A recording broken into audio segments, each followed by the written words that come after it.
Bienvenue dans cette nouvelle édition de l'Africa Tonight. Au sommaire de l'actualité, 48 heures après l'avoir annoncé, le président gabonais Ali Bongo Ondimba a présenté son nouveau gouvernement ce lundi 10 juin. Une équipe plus restreinte constituée de 28 ministres au lieu de 36 auparavant.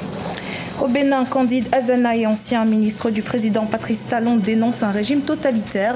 Le contexte sociopolitique demeure tendu dans le pays depuis les législatives d'avril dernier. Et puis en République démocratique du Congo, les militants de l'UDPS appellent à la rupture de la coalition FCC-Cash, une coalition de plus en plus contestée. Les militants de l'UDPS accusent le FCC de vouloir conserver tous les leviers du pouvoir. Remaniement ministériel au Gabon, le président Ali Bongo Ondimba a présenté ce lundi 10 juin une nouvelle équipe gouvernementale revue à la baisse avec 28 ministres placés sous la houlette de Julien Kogué Bekale qui a été maintenu au poste de Premier ministre. Selon le vœu du président gabonais, cette nouvelle équipe doit marquer la rupture avec un système de gouvernance gangréné par la corruption. Corinne Kamse. Suivant les exigences du président gabonais Ali Bongo Ondimba, un nouveau gouvernement resserré avec des ministres compétents et intègres a été nommé ce 10 juin. La nouvelle équipe, placée sous le contrôle du premier ministre Julien Kogué Bekale, gagne le pari d'être plus restreinte, 28 ministres contre 36 précédemment. Si vous sillonnez bien les rues de la capitale gabonaise, vous ne trouverez pas les Gabonais qui vous diront que la réduction du nombre des ministres, du nombre des membres du gouvernement est une mauvaise chose. C'est une question essentielle à la réduction des procédures qui permettent, qui sont un frein finalement à une action publique efficace. Après l'affaire de la disparition de 353 conteneurs de Kevazingo, plusieurs personnalités dont le vice-président du pays ont été limogées. Pour le président Ali Bongo, il faut absolument lutter contre la corruption par une gouvernance qui réponde aux besoins de tous les Gabonais. Ce remaniement voit ainsi la création du ministère de la promotion de la bonne gouvernance et de la lutte contre la corruption. La première action, c'est d'abord de réduire les procédures qui permettent de rendre opaque l'action publique et qui permettent donc des possibilités de corruption. Entre-temps, on a bien vu qu'il y a eu des ministères qui ont été mis ensemble. Ça veut dire qu'il y aura moins de signatures, donc il y aura un contrôle beaucoup plus efficace. Confronté à une crise économique persistante, le Gabon est en quête d'une bonne formule pour relancer sa croissance économique. Ce nouveau remaniement, le 4e changement intervenu depuis le début de l'année 2019, vient appuyer de nombreuses autres réformes déjà en cours pour rationaliser les dépenses de l'État et optimiser le service public.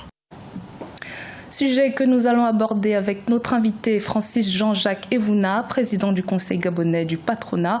Bonsoir Monsieur Evouna et merci d'avoir accepté notre invitation. Bonsoir Corinne. Alors Monsieur Evouna, dans le reportage, on parle de l'affaire Kevazingo. Peut-on dire que ce scandale de grande ampleur est à l'origine de cette nouvelle vision-là du président gabonais ? Avant d'aborder votre question, permettez que je vous dise que je suis heureux de constater que le Dieu Tout-Puissant a permis au chef de l'État de recouvrer sa santé. Et je prie justement ce Dieu, cet Elohim, de faire en sorte qu'il continue sereinement à présider aux destinées du Gabon. Pour venir à votre question sur l'affaire du Kevazingo, je ne serai pas en mesure de vous le dire puisque l'affaire se trouve dans les mains des tribunaux. Il vaut mieux attendre que l'enquête qui est en cours apporte sa lumière. Alors vous êtes à la tête du patronat gabonais. Comment est-ce que les nouvelles réformes, cette nouvelle dynamique gouvernementale annoncée par le président va impacter justement économiquement le pays ? Le président de la République est resté comme un capitaine qui conduit son bateau, le bateau Gabon qui a connu des soubresauts économiques.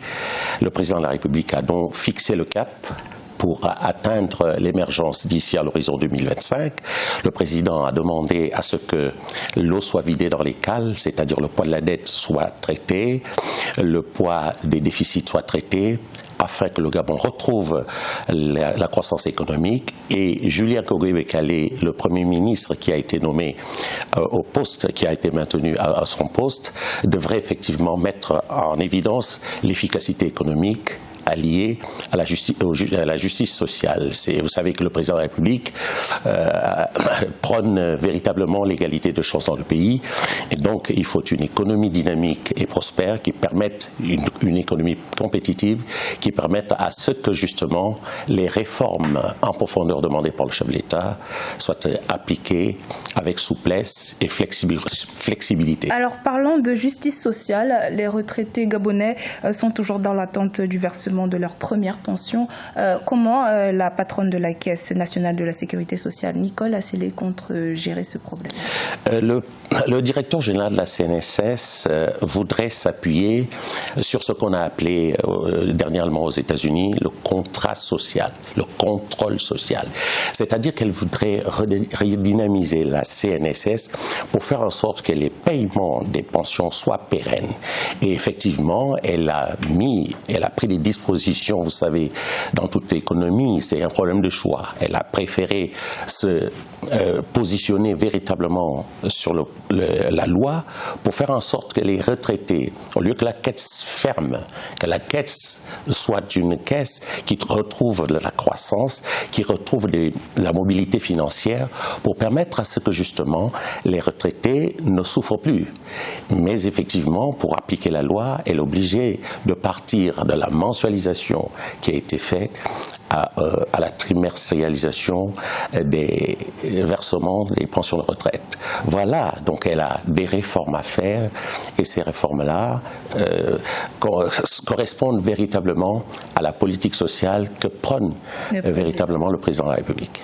Merci Monsieur Evouna d'avoir répondu à nos questions. Je vous en prie, merci. Au Bénin, Candide Azanaï, l'ancien ministre délégué chargé de la défense nationale du président Patrice Talon, a fait une sortie médiatique très remarquée ce lundi 10 juin. Sortie médiatique lors de laquelle il a notamment fustigé le régime en place qui, selon lui, a installé un climat de terreur au Bénin. Reportage de notre correspondant Lev Tiono. Au Bénin, l'opposition ne démord pas face à la crise sociopolitique que traverse le pays. À travers une sortie médiatique, l'ancien ministre de la Défense du président Patrice Talon, Candide Azanaï, a dénoncé ce qu'il qualifie de mise en place d'un régime totalitaire et une attitude terrifiante de l'exécutif au regard de la répression des manifestations et des arrestations. L'ancien ministre estime que l'exécutif s'est engagé dans une confiscation programmée des pouvoirs de la République. En l'état au Bénin, il y a usurpation et confiscation du pouvoir législatif à des fins de coups d'État sanglants en cours. J'apprends que ce matin, dans une ville, des choses continuent. Il faut savoir s'arrêter. S'il n'a pas donné les ordres, aucun militaire ne peut tuer. Et s'il n'a pas donné les ordres, il n'a qu'à interpeller le chef d'état-major des armées pour dire, moi, Patrice Talon, je n'ai pas donné des ordres. Le climat sociopolitique reste tendu à Cotonou et au nord du pays, notamment à Tchaourou, la ville d'origine de l'ancien président Thomas Boni Yayi. Ceci dans un contexte où Boni Yayi est quasiment en résidence surveillée depuis 1 mois, avec un état de santé critique, d'après ses avocats. À cela s'ajoutent des arrestations tous azimuts de présumés coupables des émeutes post-électorales et leaders d'opinion. Eux, ces personnes que vous persécutez, ils ne se sont attaqués à aucune vie. Mais vous, je vous appelle à vous mirer dans la mare du sang d'innocentes victimes. Pour nous, ceux qui croupissent dans les geôles du pouvoir dit de la rupture sont des otages. Candide Azanaï exige, entre autres, l'interpellation et l'écoute sous serment des hauts gradés de l'armée par une mission indépendante dans le cadre des enquêtes sur les tueries des 1er et 2 mai 2019 qui ont fait au moins 4 morts. Des dizaines de militants de l'UDPS ont manifesté ce lundi 10 juin devant l'Assemblée nationale. Objectif, réclamer la fin de l'accord de coalition entre l'actuel président Félix Tshisekedi et son prédécesseur Joseph Kabila. Pour l'UDPS, l'autorité du président est mise à mal par le FCC. En effet, le bureau de l'Assemblée nationale a récemment dérogé à la Constitution en débattant des ordonnances signées récemment par le président Félix Tshisekedi. Les précisions dans ce reportage de notre correspondant Jacques Mboka. Des centaines de militants de l'UDPS et de l'UNC ont manifesté ce lundi 10 juin devant le Palais du Peuple, siège du Parlement. Ils demandent la rupture de la coalition entre le FCC et le Cap pour le changement au pouvoir. À la base de ces climats, les débats à l'Assemblée nationale sur les dernières ordonnances du chef de l'État nommant les mandataires des entreprises publiques. Je suis personnellement frustré. Cette attitude de vouloir bien faire les choses en cachette, boutiquer des choses alors que nous sommes membres d'un bureau et ça devait être discuté ensemble. Dans la mesure où le chef de l'État n'est pas comptable devant l'Assemblée nationale, ça s'est apparenté de manière ostensible comme de l'outrage au chef de l'État. Le climat qui a régné ce lundi au Palais du Peuple n'a donc pas permis la tenue de l'Assemblée plénière de cette institution. Les militants qui accusent les bureaux de la deuxième institution du pays d'orchestrer un complot contre les chefs de l'État n'ont pas non plus épargné les dirigeants du parti. Les autorités du cash, ce sont des gens que nous ne comprenons pas. L'histoire ici s'est passée le vendredi. L'UDPS s'est réagi 24 et 48 heures après, le dimanche qu'ils ont réagi. Le président de la République est majoritaire. La preuve est là. Nous avons le peuple congolais qui est majoritaire.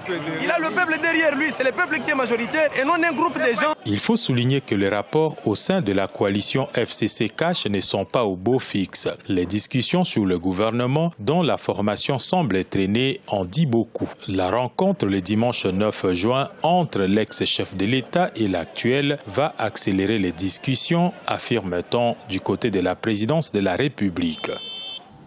C'était le journal de la rédaction. Merci de votre fidélité. Dans un instant, une nouvelle édition de l'actualité sur Africa 24.